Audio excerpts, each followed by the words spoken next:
Dei, classic, right? The white people sing it and the black people sing it. So you know if hymns cross over, is anointed. You know how we are. Petty! You know what? Listen, I'm gonna tell you this. I don't know why y'all don't like to juke in these churches. I'm glad we're starting to figure out heaven's fun. It's right in the scriptures, but I don't know who decided to take all the fun stuff out of the scriptures. It's ridiculous. Number two, yes, there's obviously choral, but there's also like Lucifer was like a soloist, like he. So we need to be able to like see what is happening in this Bible when it comes to worship. And Agnus Dei is one of those songs that kind of all the communities, which are also in heaven, seem to love. Like everybody, all the brown people and all the white people, all the shades in between, love Agnus Dei, along with like Amazing Grace and all the right? And so I fell in love with this song, but I've always been the kind of singer and writer that really loves arrangements. I love playing around with the way that something is and then making it my own. That's actually a joy. And that's a gift for those of you who are arrangers. Like if you can't sit with the song the way that it is, you need to know, oh, I'm an arranger. Like some people, they want to sing that song exactly the way that it is. They don't have the creativity or the desire to move it around like that. If it's not growth, why are we trying to improve on things, folks? It's winning, people are clapping. They don't have that skill set in their arsenal. They have other skill sets. If you're the kind of person like me who's like, somebody needs to like flip it or loop it or like then put this many harmonies in, that's me, that's you, you're an arranger. Maybe not a composer, different, but you're an arranger. And what I loved about this song is this is one of the first songs. This is so tacky, Val. My phone right here. Your hands moving. Oh, good. A lot. You hear Val's voice? What is super dope about Agnus Dei is that it was one of the first times I took a song that I loved. I took a song that I knew a lot of people loved, and it came out of my worship. I was just already singing it around the house.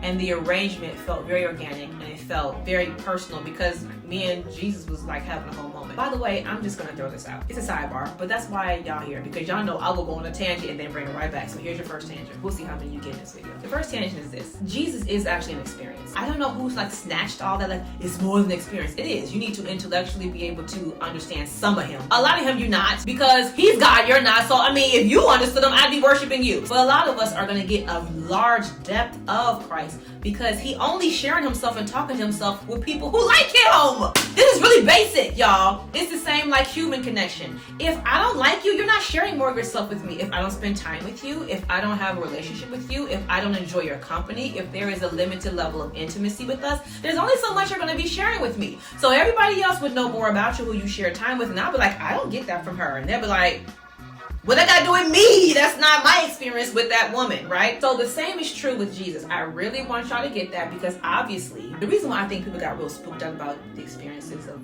just being with the Lord is because some people got really goofy. Like it got kind of like goofy. It was like, you really gonna foam at the mouth and fall over the pew? Like what are we doing? Jesus going, no.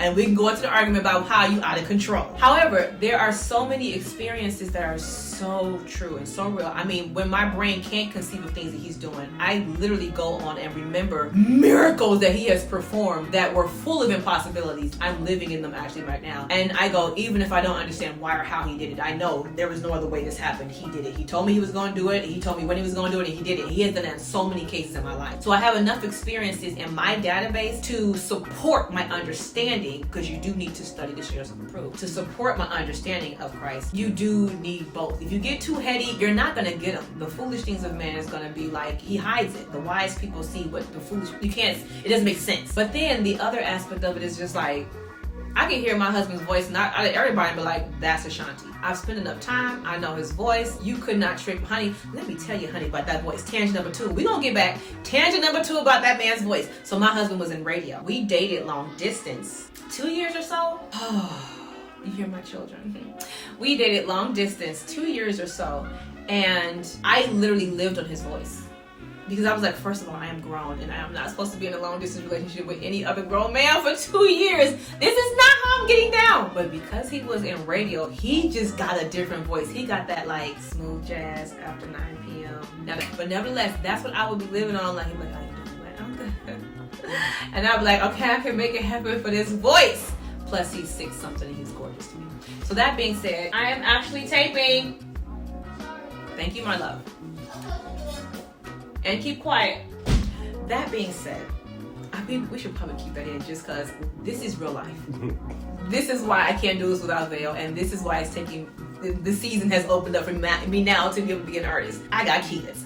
So that being said, his voice is so recognizable to me because of the intimacy we share and because of the time, the hours and hours I've spent with him on the phone, that I can recognize his voice for sure. I don't even know my kid's voice that well yet, because I've been in the playground like, was that my kid?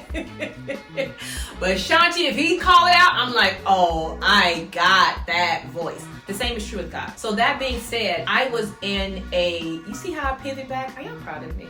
That being said, I was in a very deep, regular rhythm with the Lord, which is something that you have to curate. The music was just like coming out of me, writing, etc., blah, blah. But this is one of the songs that was arranged. My gifting of arrangement was introduced to me, even though I had been doing it for a long time. Because I had been arranging for churches, I had been arranging for a bunch of people, but I didn't recognize it was a gift and that I could shift things around in a song and make it feel different. I could shift parts around in a song and make it feel more like how I would want the song to feel, if that makes sense. Because sometimes the song doesn't feel the way you would do it simply because of the way it's arranged, right? It's like when somebody take a dope song and make it acoustic and you like, dang, I got a whole different feel, right? So I wanted to share this song because it was a pure song. It's a song that you basically just got me singing over with, I think, what's on the track, Bill? Like it's a piano. It's real simple, but one or two instruments, so that you could hear the actual timbre and the resonance of my voice, which was hard for me to share because none of us artists ever like our voices until we grow up and realize, oh, it's the dopest thing on earth, right? So that was the season also where in that moment of worship, I recognized, oh, my voice is beautiful. Oh, I'm actually able to arrange, and that is a gift. That's a separate gift than just singing or composing or producing or backgrounding. I can arrange things differently. That was an awakening for me. And I wanted to share that with you for those of you who are like, oh, I can only hear parts. You only can hear parts. You know people can't hear parts? Or people are like, oh, I don't know, I have a really pure sound. It's nothing really major. What? That's what this song was for me. It was God showing me in that moment of worship. Your sound is good to me. Me and you got a thing, boo. This worship is deep and it's delicious and we have a thing, and I like your voice. And I like your voice just the way that it is. And I like that you arrange the music the way that you do it because that brings me pleasure as well. And I wanted to just kind of unlock that for those of you who may be wrestling with it. You are different. It's on purpose. Enjoy yourselves.